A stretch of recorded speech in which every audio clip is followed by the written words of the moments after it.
Manuel Gonzales. Manuel Gonzales he used to live here in Austin, Texas, and we lost him.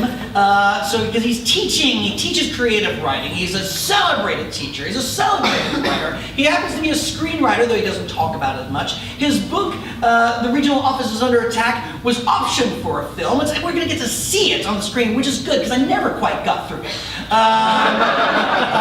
His short story collection, Miniature Wife and Other Stories, is one of my all-time favorite collection of short stories. It's fantastic.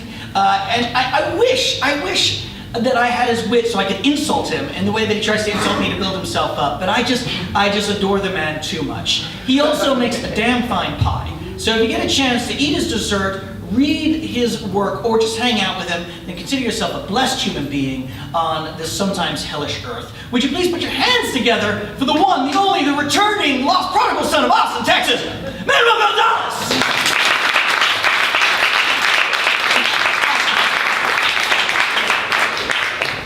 Hello. Thank you. Owen, that was great. If you haven't read Hollow, it's a lovely novel.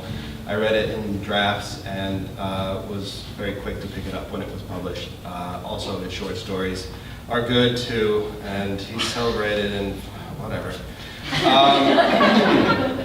Thanks, Charlotte, for inviting me out, and thanks, Malvern Books, for hosting us. I think Malvern opened just not too long before I moved, and I was disappointed that I didn't get to stay longer and make this a place that I would come and browse for hours and never buy anything, which is always my MO. But it's a lovely space. I really appreciate you hosting us. I'm going to read a short story. And then a short excerpt from the novel. And I wasn't going to read the short story, but then I found it in my book. Because apparently I read it at the last thing that I read. And also I printed it, but on lined paper, because my kids always use our printed paper, and we never have it. So this came out, I guess, 2 summers ago in the Oxford American. It's called Grandmother Revisited. Once I was in Chicago for a job, and the guy who picked me up from the airport, when he gave the woman at the front desk of the hotel my name, and after she typed it into her computer, she looked at us, and then at the computer, and then back at us, and she said, "I'm sorry, gentlemen." It's not often I get called gentle anything, I'll admit. She said, "Sorry, gentlemen, but he checked in last night." The guy who picked me up looked at me, and I pulled a raised eyebrow, kind of a move, a bit of a smirk, and then he chuckled. The whole weekend, all that guy did was chuckle. And then he said, "Well, obviously there's been a mistake, because our guest," it's not often I get called a guest either, "just flew in tonight, and he's standing right here." And whatever, it all worked out. I did the job, and 2 days later, I flew back to Houston. Except for as I was carrying my duffel bag to the elevator, the front desk woman said to the guy, "I don't know what we're gonna do if he goes up there and he's already there." Which was all I could think of as I listened to my mom on the phone telling me how sweet I was bringing my grandmother some frozen yogurt at the nursing home, how surprised everyone was, my mom, my grandmother, the people at the nursing home, that I was so thoughtful showing up out of the blue like that, not least of all me, surprised, since I hadn't been to visit my grandmother since last Christmas, me and my sister, for like 10 minutes, and I certainly hadn't brought her any TCBY. Which made me wonder who the fuck had and what the hell this joker was all about. Not that it couldn't have been me, not that if I'd known how much my grandma loved her frozen yogurt, I wouldn't have brought her some froyo every now and then, which was the other thing I was thinking, which was why I said, "Well, yeah, Ma, of course, you know how much I love Grandma," which wasn't a lie exactly, because when I thought of her, I loved her. It's just that I didn't really ever think of her. And that's where it should have ended, life just a little more mysterious than it had been the day before, except a week later my mom called me again because apparently I had done it again, but this time my mom was a little pissed. "You should have told me you were going to go again, I would have gone too," she said. And then, "You know she has diabetes, she doesn't need a large yogurt, son." And I said, "Sorry, Ma," and I said, "Jesus, Ma, let it go." And she told me next time I better bring her with me, and I said, sure, okay, except there wouldn't be a next time, as I planned to find this asshole and put a stop to whatever creepy fascination he had with my grandma. "Listen, your deal with old ladies is your deal, right? Just leave me the hell out of it." So I parked myself in my grandma's room at the home and waited for this asshole to show up. At first, my grandma was excited to see me again and started jabbering at me in Spanish, but there must have been something about me because she gave me a good stare and then stopped talking and narrowed her eyes and shook her head and sat in her armchair and folded her arms over her chest and told me to turn the TV on. I turned it to The Price is Right. She complained that that wasn't what she wanted to watch, so I turned it off. We sat quiet like that for about an hour. And then my grandma fell asleep and started snoring this wet, hiccuping kind of snore, and I jostled her awake because I couldn't handle that shit. And then finally, that asshole showed up carrying 2 large cups of frozen yogurt, vanilla for her and chocolate for himself. And it's me, right? It's really me, but a different me. His hair was cut short and he had a patchy beard sprouting out of his face. And he was carrying more weight in his neck, and the look of him made me want to punch him in his face. He almost dropped his yogurts when he saw me, which was weird, right? Since obviously he was some future version of me, come here to help me find a better way forward, and should have had some memory of this moment of me lying in wait for him to kick his ass. Though I guess that presupposes the notion that time exists on a tangible and straight moving line, and that our narrative construction of time is how time actually works and isn't simply a mechanism by which we cope with the largest of the world and the smallest of us. And maybe time and memory are both constructs, but whatever. At that moment, it struck me that future me wasn't quite as bright as present me, which accounted for why he agreed to get a drink with me so we could talk this shit out. I was walking a step or two behind him still carrying the yogurts. You can't leave those, man, she's diabetic, I told him. The two of us heading to his rental. He wouldn't shut up about how he was doing this because it was the right thing to do, making amends, undoing the past, creating a new way forward, making space for a new me or some bullshit. And when we got up to his car and he turned to ask me to hold one of the yogurts so he could get his keys, that was when I grabbed the yogurt and smashed it in his face and then socked him in his gut, and while he was bent over, found a good-sized rock and landed it square on his head, because fuck me if some future me is gonna come down here and try to tell me how to live my fucking life. Thank you.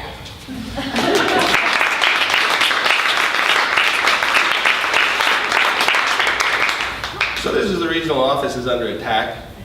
As implied by the name, the regional office is under attack.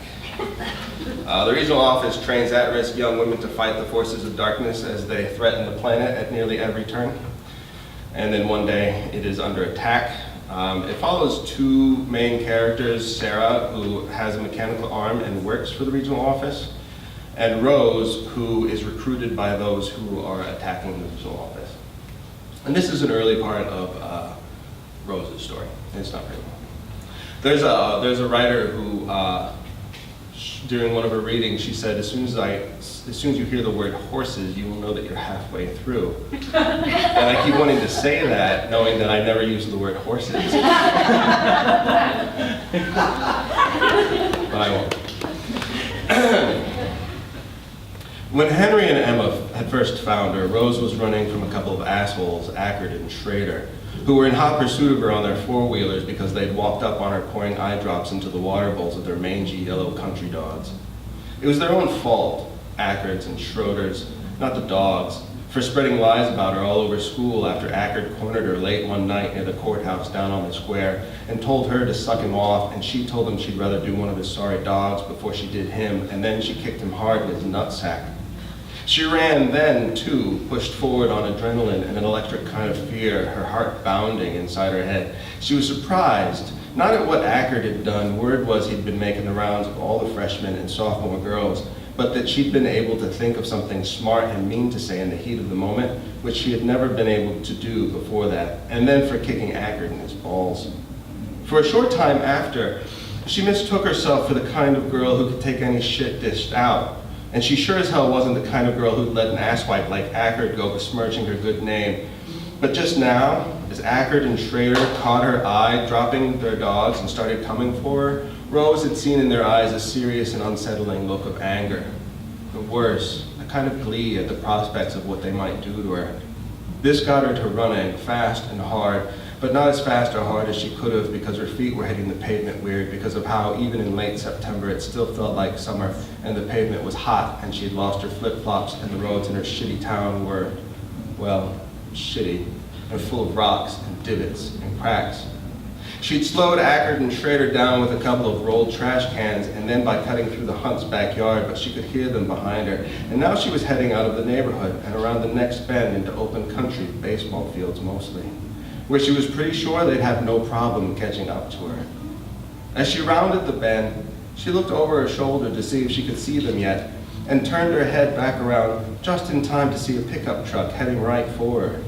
If she'd had more time, she would have screamed something along the lines of "holy shit" or "Jesus fuck," but she didn't have time, and so she dove right to the right, hoping the truck, if it swerved, would swerve to the left. There was honking and squealing and swerving, and the truck came to a stop on a narrow, rocky shoulder, its front wheel almost tipped into the rain ditch.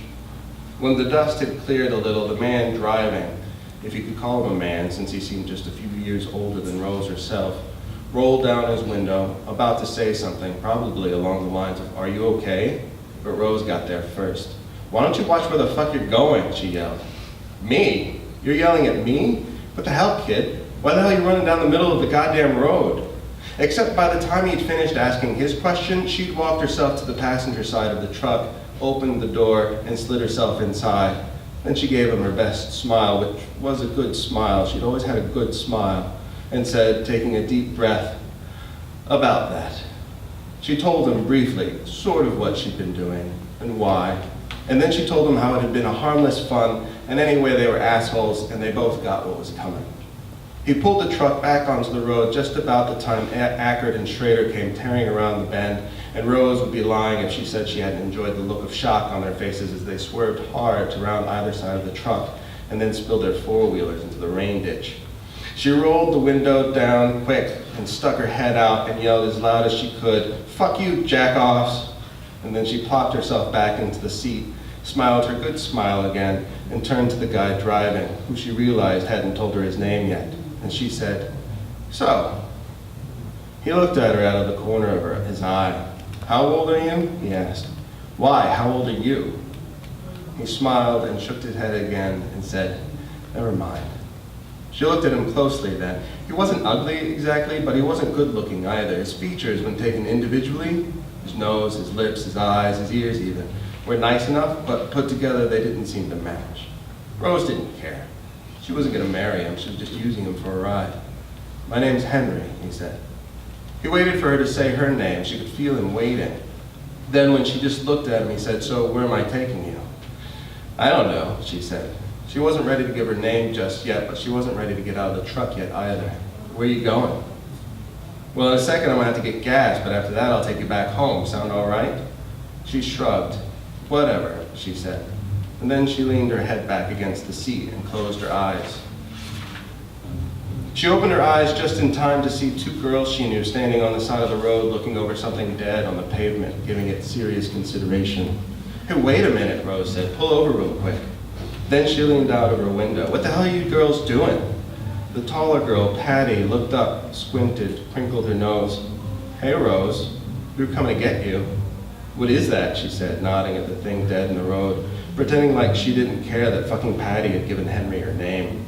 "Squirrel," the shorter, dark-haired Gina said. "What's so goddamn interesting about a dead squirrel?" "It ain't dead," Gina said, "just smushed." "Oh," Rose said. And then she slipped out of the truck before Henry could stop her. "Let me see." It was a sad sight, that squirrel. The back half of it had been flattened into the pavement by someone speeding down the two-lane road, but the front half of it was still moving, had managed to pull itself a good 2 or 3 feet. At that moment, it seemed to be taking a break. Then its front paws started moving again, and she tried to imagine it pulling itself across the road, tried to imagine the pain. Did squirrels feel pain? And the effort, the confusion maybe, of just having recently had back legs that worked, of once being quick and acrobatic, able to climb trees and jump branch to branch, terrorize blue jays and mockingbirds, taunt cats and dogs, and now this? Where did it think it was going? Gina and Patty were chatting about something behind her, and maybe one of them asked who was that driving her around, and another one might have asked what had happened to her shoes, but she didn't pay them much attention. Or rather, she listened to them with just enough to know they were dead interested in who she was with and what she was doing driving around with this strange man. Dead interested, in other words, in her, which was part of the point, wasn't it? making people dead interested. The squirrel's chest beat rapidly, and Rose wondered if the beating was its lungs struggling to take in breath, or its heart struggling to pump blood into parts that were leaking the blood straight out again. Watching how fast its chest was beating, she felt that she should do something. Then she heard the truck door open and slam, and she turned to see Henry walking toward them. He was carrying a small hammer in his left hand. He nodded at Gina and Patty smiled back because that's how Patty was, and Gina took a slight step back because that's how Gina was. Henry got up close to the squirrel and said, more to the squirrel or to himself than to the girls, "What do we got here, buddy?" He dropped down into a squat and pressed the hammer to the squirrel's head, and Rose, suddenly sure of what was about to happen, sure and unhappy about it, said, "Hey, wait!" But before she could say anything else, he drew the hammer back and tapped it sharply on the squirrel's forehead, if squirrels even had foreheads, Rose thought. The tap wasn't too hard, just hard enough that the squirrel collapsed, and the rapid movement of its chest slowed and then stopped. Someone, Gina or Patty, gasped behind her, and she imagined the two of them flinching, turning their heads into their shoulders. Pussies, she thought. Henry gave a small smile, more of a grimace, and said, "There you go." "How in the fuck?" Rose said. He shrugged. "Just a matter of where you hit it," he said. "Find the right spot. Squirrels, birds, dogs, cats." He shrugged again, as if this were common knowledge, that there would be one spot on the skull just vulnerable enough that knocking that spot with a ball-peen hammer would do a thing in. "People, even," he said. "Where?" she asked, standing up. "On a person. Where would you have to tap a person like that?" she said. "Oh, well," Henry smiled at her. "Everybody's different, you know." She knew where, though. She knew exactly where you'd have to tap a person on the head in order to send him on his way, or where you'd have to tap her, in any case. There had been a spot on her own head that had been itching to be touched, deeply touched. She could feel where it might be with her fingertips, but the spot that urgently needed pressing against was too deep inside her, covered by layers of skin and bone and whatever else it was that was held inside her head. She'd been feeling this for the past couple of days and had tried pressing hard against her head with the palm of her hand, and when that didn't work, had pressed her head against the warm glass pane of her bedroom window and then the sharp corner of the headboard of her bed and against her bedroom wall. She'd pressed eraser points of pencils and the blunt end of a pair of scissors there too, all to no avail. She'd never considered the dull tip of a hammer, though. "Right here?" she asked, pointing to that spot on her head, just at her hairline, straight up from the bridge of her nose. He barely looked at her where she was pointing, and then, flustered, focused his attention on the squirrel flattened on the road, and said with a bit of a hitch in his throat, or maybe that was Rose's imagination, "Maybe, I guess. I don't know." Then he said, "It's dead now, anyway." Looking at Gina and Patty behind her, he said, "You want me to leave you here with them, then?" Rose looked at the squirrel, and then at Patty and Gina, and then at the truck and Henry. She knew the right thing to say to the strange man who picked her up on the side of the road and had just killed a squirrel with a hammer. "Yes, go on ahead, I'm fine." But she was drawn. She wasn't sure what she was being drawn to, but it seemed a hell of a lot more interesting than what she'd be left with if she let him go. Gina, who'd been studying Rose out of the corner of her eye, spoke up. "She's fine with us," she said. "Right, Rose?" But Rose shook her head. "Actually, you mind running me to the store? I told my mama I'd pick up something for her, and I lost my flip-flops back there, and I don't want to walk barefooted." She said this and didn't look back at Gina or Patty, sure as she knew what kind of look she'd see on their faces. "Let's go then," he said. And then, as they pulled away, Rose looked back at Gina and Patty, still standing next to that dead squirrel. Patty waving limply until Gina noticed this and grabbed her arm and shook her head. And then the truck turned a corner and Rose couldn't see them anymore. Thank you.